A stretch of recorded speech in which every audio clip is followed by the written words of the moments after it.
Assalomu alaykum. Rasmiy xabarlar olami kanalimizga xush kelibsiz. Aziz muxlis, bizning kanalimizda eng so'nggi Instagram ma'lumotlari, Instagram olamida bo'layotgan eng shov-shuvli xabarlardan xabardor bo'lishni istasangiz, kanalimizga obuna bo'lishni va bizni doimiy kuzatib borishni aslo unutmang.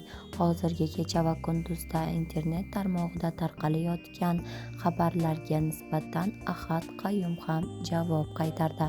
Kokoshga biroz bo'lsa-da uning bilan bo'lib o'tgan voqeaga oydinlik kiritish maqsadida Ahad Qayum o'sha shifoxonaga tashrif buyurgan va u yerdagi shifokorlar bilan muloqot o'tkazish maqsadida shifokorlar bilan suhbat o'tkazmoqchi bo'ladi.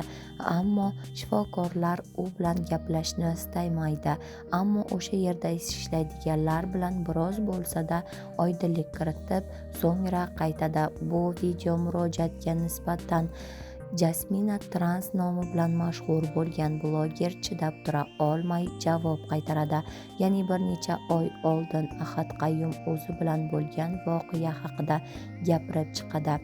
Ahad Qayum esa Jasmina Transga nisbatan javob qaytargan.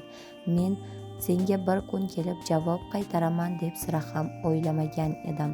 Ammo men senga aytib qo'yay, Kokoshni o'z singlimdek ko'raman va u 15 yildan buyon bu san'at sohasiga kirib kelgan. Shuning uchun uni singlimdek yaxshi ko'raman va unga qo'limdan kelganicha yordam berishga harakat qildim. Ammo sen bilan bo'ladigan voqealarga bir ozgina oydinlik kiritsam, sen aytayotgan narsalarga biror bir isbot daliling bo'lsa, men sendan uzr so'rab chiqaman deya Ahad Qayum video murojaat yo'llagan va bu video murojaatda